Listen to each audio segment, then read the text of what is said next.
আসসালামু আলাইকুম। হ্যালো বন্ধুরা, সবাই কেমন আছেন? আশা করি সবাই অনেক ভালো আছেন। আজকে অনেক দিন পর আবার আরেকটা নতুন একটা ভিডিও নিয়ে আপনাদের সামনে উপস্থিত হইলাম। আমার বন্ধু হাশেম, ওর বাড়ি রাজবাড়ী জেলা, গোয়ালন্দ থানা। ওর সাথে ওর বাড়িতে বেড়াতে যাচ্ছি। যদিও ওর পরিবারের সকল সদস্য গাজীপুরেই থাকে, তারপর ওদের বাড়ি আছে, সেখানে বাড়িতে মাঝে মধ্যে যেতে হয় বাড়ির কী হাল অবস্থা তা দেখার জন্য, বোঝার জন্য। যার কারণে ও একা যাচ্ছে, তো বললো যে চলেন আমার সাথে আমাদের বাড়ি থেকে বেড়ায় আসি একসাথে দুইজন। তো ওর সাথেই চললাম। তো এখানে ওর বাড়িতে যাওয়ার পথে বা ওর বাড়িতে যাওয়ার পর কোথায় কি করলাম সেই সমস্ত নিয়েই আজকের এই ভিডিওটা।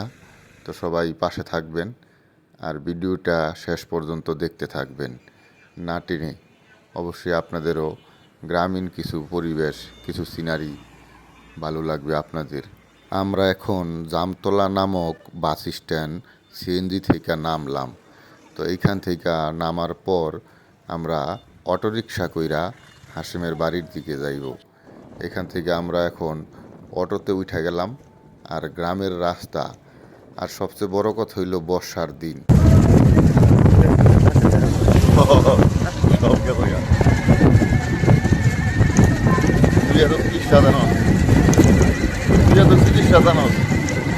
সব চুল গেছে লাভ কি?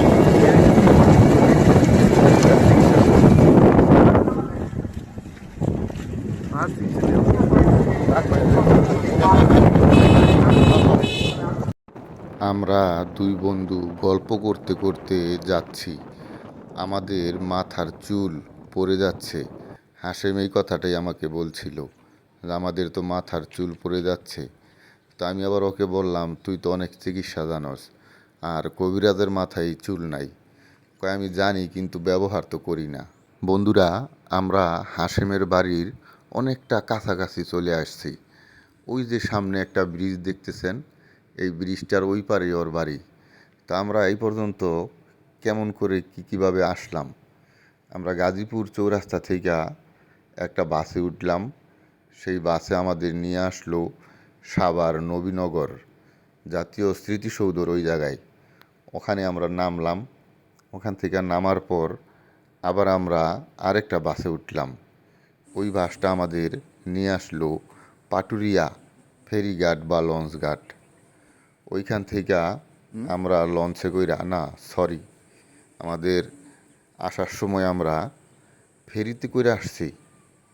ফেরিতে কইরা নদী পার হইলাম। পদ্মা পার হওয়ার পর ওইখান থেকে দৌলদিয়া ঘাট, আর ওই ঘাট থেকে আমরা সিএনজি কইরা আসলাম জামতলা বাস স্ট্যান্ড। আর ওইখান থেকে আপনারা দেখতেছেন আমরা অটোরিকশা কইরা একদম হাশেমের বাড়ির কাছাকাছি চলে আইছি। আমরা আস্তে আস্তে ব্রিজটা পার হইয়া এই পারে আসলাম। এখানে একটা খাল, আর এই খালটা পদ্মা নদী থেকে খনন কইরা এদিকে আনা হয়েছে। অনেক সময় এই খালের মধ্যে আবার সুইচ গেট আছে। পানির চাপ বেশি থাকলে এই খাল দিয়া পানি ছাড়ে, ওই দিকে পানি যায়। তো এখন খালের মধ্যে পানি নাই, তার মানে পানির খুব একটা চাপ নাই। যদিও বর্ষাকাল, এই যে দেখেন বর্ষাকাল, মাঠের মধ্যে পানি জমে আছে। এই একটা খেলার মাঠ, আবার ঈদগাহ মাঠ, আবার পাশেই একটা মসজিদ, এদিক দিয়ে আবার একটা রাস্তা, আবার রেল লাইন। সবুজ গাছপালাগুলা বৃষ্টিতে ধুয়ে যাবার পর খুব সুন্দর দেখা যাইতেছে, যেমন চকচক চকচক করতেছে সব কিছু। এইটা হলো হাশেমের চাচার বাড়ি। আমরা একদম হাশেমের বাড়ির কাছে আসছি। এই যে হাশেমের ছোট ভাই সাদ্দাম, এটা হইলো ওর বাড়ি। আর সামনে হইলো টিউবওয়েল। আর এরপরে এই যে এই বাড়িটা, এটা হাশেমের বাড়ি। ওরা এখন থেকেই বাড়িঘর আলাদা আলাদাভাবে করে নিছে। তো বাড়ির সব সদস্যই ঢাকা থাকে, মানে গাজীপুর থাকে। এইখানে থাকার কারণে বাড়ি এখন একদম ফাঁকা, বাড়িতে কেউ নাই। তো যার কারণে হাশেম বাড়িতে আসে মাঝে মধ্যে একা হইলেও বাড়িটা দেখা যাওয়ার জন্য। এখানে ওর আর দুই চাচা আছে আরও এখানে, তারা বাড়িঘর দেখাশোনা রাখে। গাছে অনেক সুন্দর জাম্বুরা ধরছে, এটা আমাদের এলাকায় গাজীপুরে জাম্বুরা ফল বলে। আবার নারিকেল গাছে নারিকেলও আছে। তো জাম্বুরাগুলো অনেক সুন্দর দেখা যাইতেছে। তো বন্ধুরা, অবশেষে আমরা হাশেমের বাড়িতে আইসা পৌঁছাইলাম। রুম সব ফাঁকা, কারণ কেউ তো থাকে না। হাশেম সবগুলা ঘরের মধ্যে ফ্যানের সুইচ বাতির সুইচগুলা চালু করে দিল। আর আমরা কিছুক্ষণ এখানে সময় কাটাইবার পর আমরা আবার বাড়ি থেকে বের হয়ে যাচ্ছি অন্যদিকে। এই হলো আমার বন্ধু হাশেমের বাড়ি থেকে রেল লাইনে যাওয়ার রাস্তা। তার বাড়ির রাস্তাটার সুন্দর করে সাজাইছে, দুই পাশে সুপারি গাছ দিয়া রাস্তাটা খুব সুন্দর করে বানাইছে। যদিও এখানে থাকে না, তো যখন আসবো তখন খুব সুন্দরই হইব। এই হলো সরাসরি বাড়ি থেকে একদম রেল লাইন। হাশেম এখন ওর ফুফাতো বোনের বাড়িতে যাবে। বাড়ির পাশেই ওর এক ফুফাতো বোন, ওই বাড়িতে সে যাবে, যার জন্য আমরা এখন বাড়ি থেকে বের হয়েছি। সামনেই ওর ফুফাতো বোনের বাড়ি। হাশেম ওই বাড়িতে ঢুকছে, আর আমি এদিক দিয়া রেল লাইনে একটু সময় একা একা নিলিবিলি কাটাচ্ছি। গোয়ালন্দ ঘাট থেকে রাজবাড়ি যাওয়ার যেই ট্রেনের রাস্তা, এটা হলো সেই রাস্তা। আর এই দিকের আপনার পদ্মার পশ্চিম পাড়ের যেই ট্রেনের রাস্তাটা, এটা হইলো ডাবল গেজ, মানে মোটা সাইজে, পাশে বড়। আর পদ্মার পূর্ব পাড়ের রেল লাইনটা চিকন সিঙ্গেল গেজ। আমার পিছনে যেই বাড়িটা দেখতেছেন, এই বাড়িটা হাশেমের আরেকটা বোনের বাড়ি। তো ওই ফুফাতো বোনের বাড়ি থেকে আসার পর ও আবার এই বাড়িতে আসলো। এখানে আইসা আবার ওদের সাথেও দেখা করলো। গ্রামের কাঁচা রাস্তা বৃষ্টিতে প্যাক কাদা হয়েছে। তো এখানে একজন মুরব্বীকে পাইলাম জালমুড়ি খাওয়ার জন্য। উনি এই জালমুড়ির ব্যবসা করে। আপনারা দেখেন তো, এই যে একটা খেলার মাঠ, আবার একটা ঈদগাহ ময়দান, আবার পাশেই একটা মসজিদ, ঠিক তার পাশ দিয়ে বয়ে গেছে রেল লাইন। বিষয়টা আসলে কেমন লাগতেছে আপনাদের কাছে? আবার মাঠের পূর্ব পাশ দিয়া একটি খাল। এই দিক দিয়ে নতুন একটা রাস্তা করবে, এই জন্য একটা ব্রিজ করছে। কিছুই নেই ভাই। রিভিউ দাও, ঝালমুড়ি কেমন লাগতেছে? ভালো। এইটুক।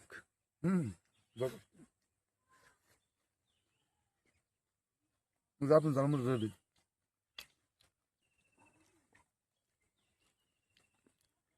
জালমুড়ি কেমন লাগতেছে? অসাধারণ, তাই না?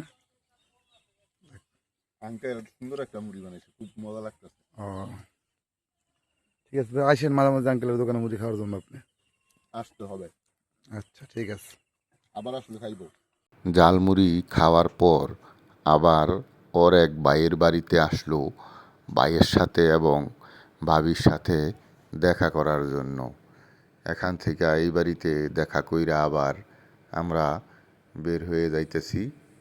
কিছুটা সময় এই বাড়িতে কাটাইবার পর এখন আবার বাড়ি থেকে বের হয়েছি। হাসিমের বাড়িতে যাইব, এরপরে আমরা যাওয়ার জন্য রওনা দিয়ে দিব।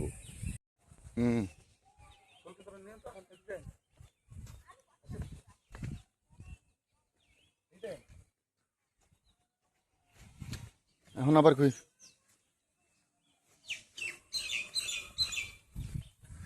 এখন আবার কোন বাড়িতে যাইবা?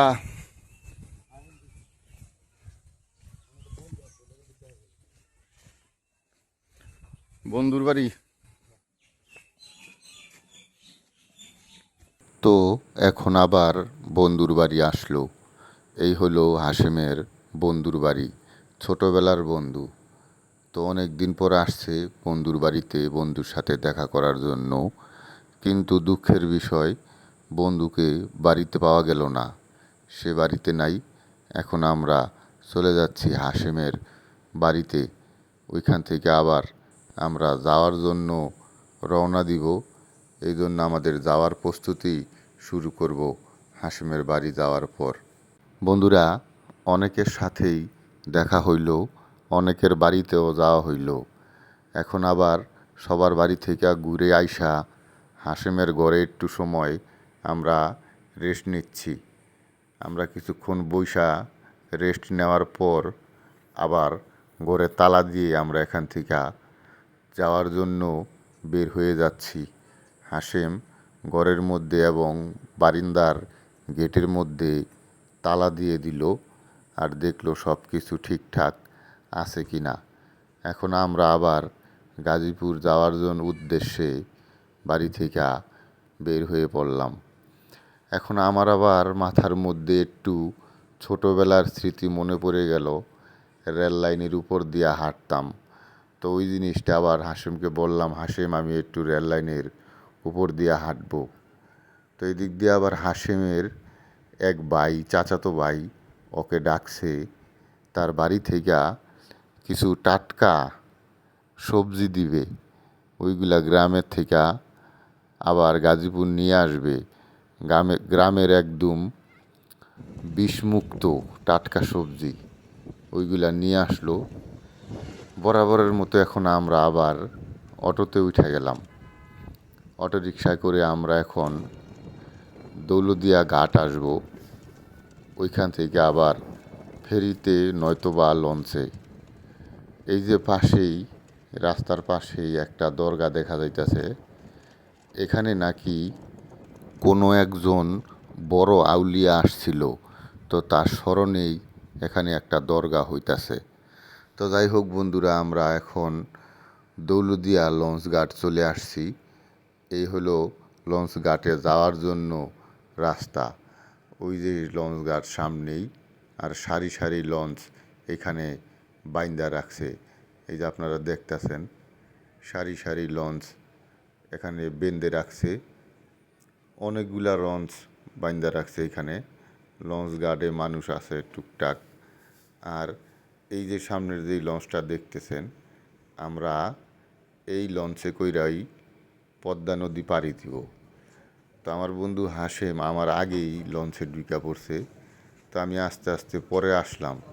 আমি আইসা দেখি সে এখানে আইসা ইলিশ মাছের মাথা দিয়া ভাত খাইবা বইসা পড়ছে, ভাত খাওয়ার জন্য।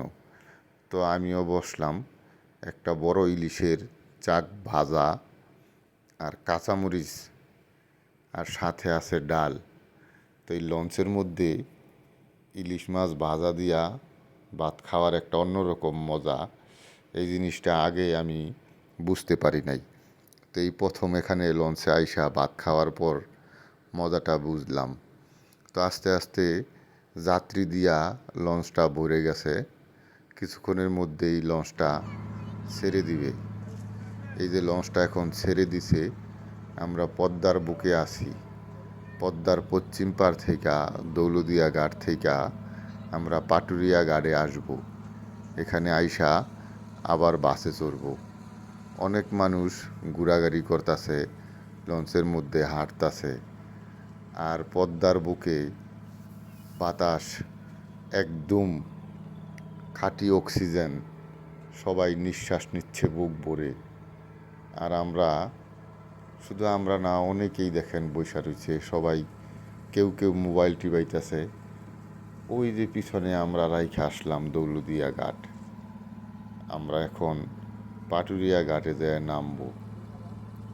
পদ্মার বুকে এই যে একটা লঞ্চ দেখা যাচ্ছে, এই লঞ্চটা পাটুরিয়া ঘাট থেকে দৌলতদিয়া ঘাটের দিকে যাচ্ছে।